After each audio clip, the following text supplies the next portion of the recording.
Daybreak here with Jeff and Carol, and we are happy to have in studio with us for our weekly visits today. We have Mason County Sheriff Casey Salisbury. Morning, sir. Good morning. How you doing? Good. You also brought a special guest in from the State Patrol. Who do we have with us today? I brought Sergeant Ethan Wyncoop from the Washington State Patrol. Ethan is our newest assigned sergeant for our area, and we've been working on a couple projects together, and we're together last week riding around the county looking at some things, and we thought we'd talk about that. Okay, I will say, get it out there, Ethan and I are neighbors. We live across the street from each other. Oh, you are? So we do know each other. All right, so that's out of the way. What you guys do driving around? Good morning, Ethan. How you doing? Morning. Good. Thanks for having me. Good to see you at the car show yesterday. That was fun. Your Boy, first what a time neat out tradition. there? Mm-hmm. Beautiful State Patrol rig that you brought out there. People are drawn to that kind of stuff, huh? I am glad they are. We're really proud of that little vehicle, too, and it's been around a lot of different fairs and car shows around the state, so pretty popular. We'll get a chance to kind of get your background in a second, but what did you guys do last week driving about? What did you see? As I talked to you about last week, we were talking about some of the issues around the county and a couple in particular in North Mason area, and one of the things that came up, or two of the things that were up, was the South Shore. There was some concerns, some citizens out there, citizens groups working on speed control devices and trying to improve the safety out there with the Department of Transportation. And so Sergeant Wyncoop and I want to take a ride out there. We've been working with that group and actually look at some of the new signage that they put up and the road surfaces and things that are going on out there. And then also had a lot of conversation going on in the last month or so about the senior slowdown in North Mason, and Sergeant Wyncoop actually was on scene for that one and can speak to that. But there's real pluses and minuses to that. It's just been a real challenging thing each year. So let's talk a little bit about the South Shore. Okay. Can you tell us about what we did? Is we went out and took a look. Some speed devices have been added out there. You'll see as you go by certain areas, the sign will come on and say how fast you're going. They're permanent ones out on the South Shore. There's some other areas of concern that I have. The crossing there at the state park is another one, high density area. We went out and talked to the rangers out there and what their concerns are. And then we went out and talked to made some individual contacts for some homeowners out there and concerns about the road service and surface and the speeds. So do you try to get more warnings that there are intersections or crosswalks coming up on both sides of the road, or how do you alert the drivers that there is something happening coming up? A lot of this is, believe it or not, a lot of this is done quite scientifically. DOT keeps a lot of statistics on the roadway, the speeds on the roadway, and what signage is proved to be effective, and the best places, strategic places to put that for the intersections. And so they have been in a number of times and reported to the public the research and the data that they have recorded for that area, and how they plan to set up the signs and help control that speed. Oh, interesting. That is interesting. And then there's the State Patrol. And that they're there for sure. So, Ethan, when you're out, what were you seeing out there that you saw could be a potential problem for not only the residents, but then the folks who do come in on the weekends? You see a lot of the slowdown problems or the curves around the roads? Curves can always be an issue just because of the limited sight distance, so you just can't see what you're going to meet or what's approaching coming around that curve. I think one of the biggest areas is around Twanoh State Park there, and it's not so much the curves, but the shadows that the trees provide over the roadway there. So as you drive along either on 106 coming into the park area, you're in a bright, shiny area where the sunlight's hitting you, and you're approaching an area that's pretty well dark because of the shadows and the shade from the trees. So unfortunately, that's where the pedestrian crossings are. So if you're a car driver coming into that area and you have a pedestrian walking across, those crosswalks are a little bit dark and hard to see the pedestrians on. So what do you guys do about that? Or what does the state do? What kind of signs would you put up for that? The signs are there, so there's some pretty good warning for our motorists as they proceed into that area, but we're always looking at other options and trying to coordinate with DOT and our partners with the Sheriff's Office here to make it even safer. So maybe as an example, you may have seen around the state some crosswalks have these inset lights in the roadway that flash, or a sign that may flash and indicate when a person's crossing the crosswalk actually. Something like that in that area might be really handy. Oh, yeah. So as an idea. Yeah, those get your attention, you know, when the light starts flashing. There's a good example of that over on in Olympia on Cooper Point Road, right where the baseball, between the mall and the baseball Oh, park. yeah. Years ago when I was there, that was kind of a rural area. Now with the mall and everything there, it's really increased in population, and that would work well there. There was some improved signage in those areas. I know that the Alderbrook's got a crosswalk across right in front of the Alderbrook now. It's concerns about keeping people's speeds down. Most of our permanent residents do a pretty good job because they're pulling out of those really tight driveways and things, and there's not much roadway run out. We get a lot of people from out of county coming in and during the summer months, and the congestion out there and the number of cars goes way up. And I find that out there, a lot of people come into those really tight curves, and if they're going a little fast, they start cutting those corners out there. And you'll see them come across right on that center line or something through those curves. Or as soon as they come out or go into that curve, and there's somebody trying to cross the road or get their mail, and there's really not much beyond the fog line there to walk along. It's just a real challenging spot. Oh, wow. Well, good. We'll continue to keep our eyes on that and do whatever we can. Ethan, you were talking to me also about that senior slowdown that happened up in the north end as the school year ended. It also happened to coincide with some road construction that was happening near Romance Hill. So kind of a slow going regardless, but people were kind of concerned about this. What's the background on this senior slowdown? Casey, do you have some It's been kind of a tradition from the high school to do that. The kids on the afternoon, they come down, they drive through town for just recognition, and they're getting out of school, graduating. And it's a really divided issue. And some people think it's a tradition, allow this to happen, and other people are very, very much against it because it slows down traffic for a short period of time. Depends on which side of the issue you're on. I'm not going to take sides on it. It's just there's some concerns that develop out of that.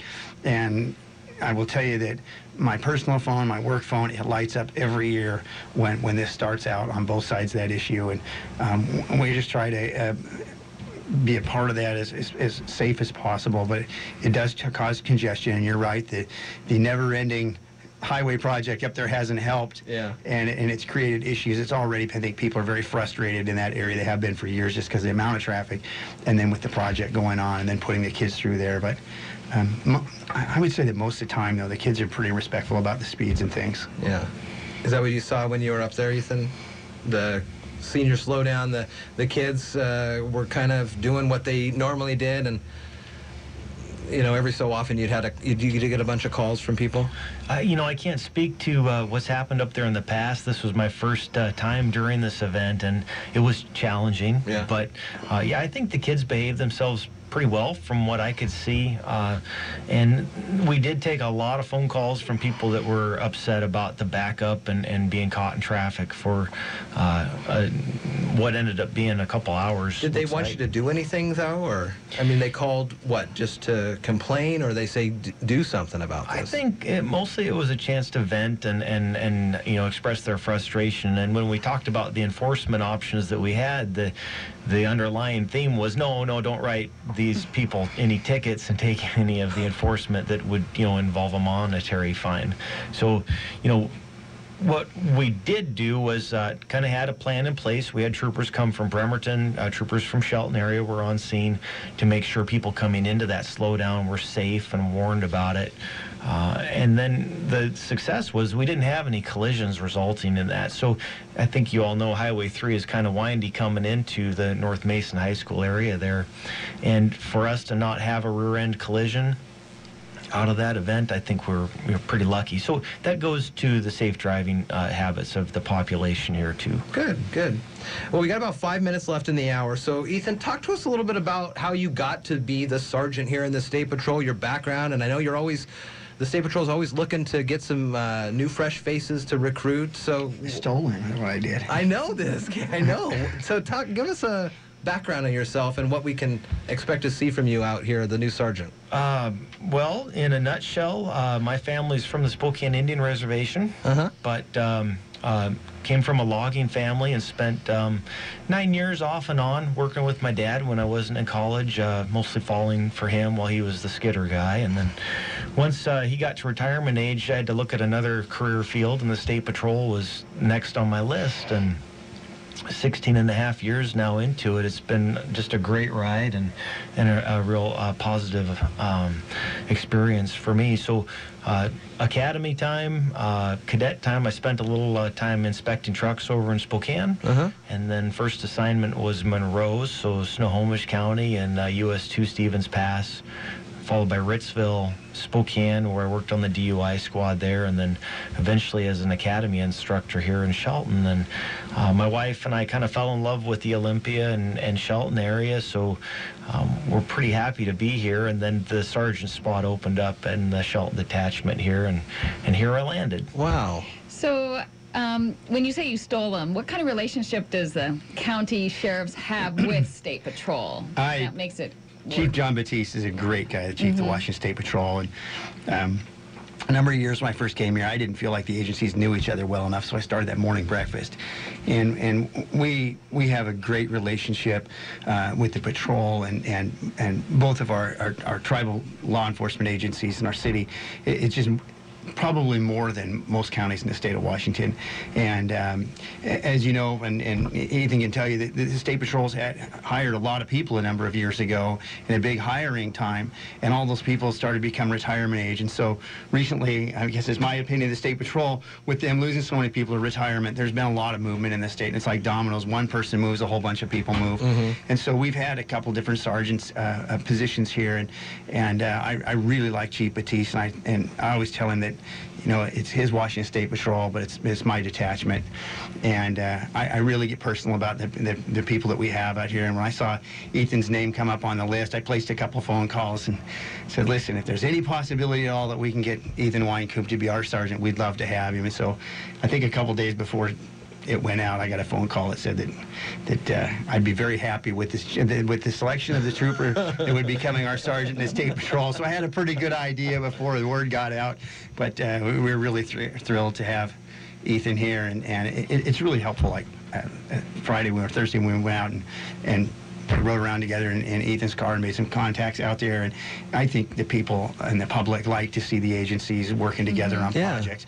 Both of those are state highways, but they're both in the county, and I always say if there's an issue in the county, one way or the other, we've all got a hand in it somehow. And so it's nice to show up on a scene, you know the faces and the people involved, and it makes it so much easier for us to just call out the patrol and talk about these kind of issues and go up and work those areas together.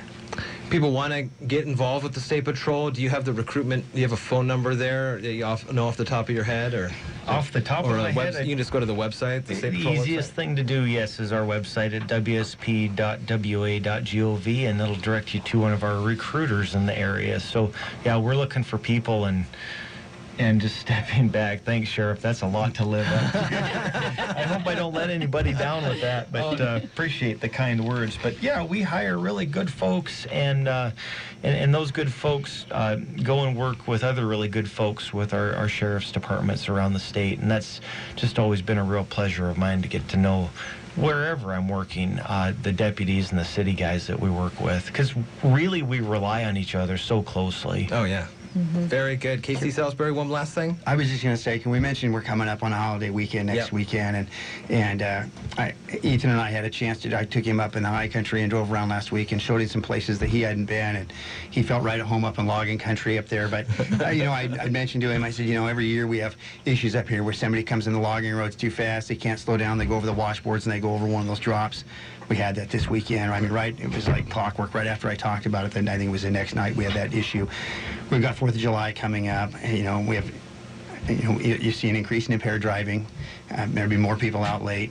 And I just always ask people, along with Ethan and the State Patrol, especially for our community, just please be mindful of, there's a lot of kids out wandering around at the time of night when it gets dark and doing things, and also be cautious with the fireworks, because they really can be dangerous. And every year we find that somebody gets hurt, something gets burned, and we end up with, you know, our statistics for impaired driving seem to go up. Well, we will continue to remind folks about that, and it is coming up this weekend. Sheriff Salisbury, Sargent Wyncoop, thanks for coming in today.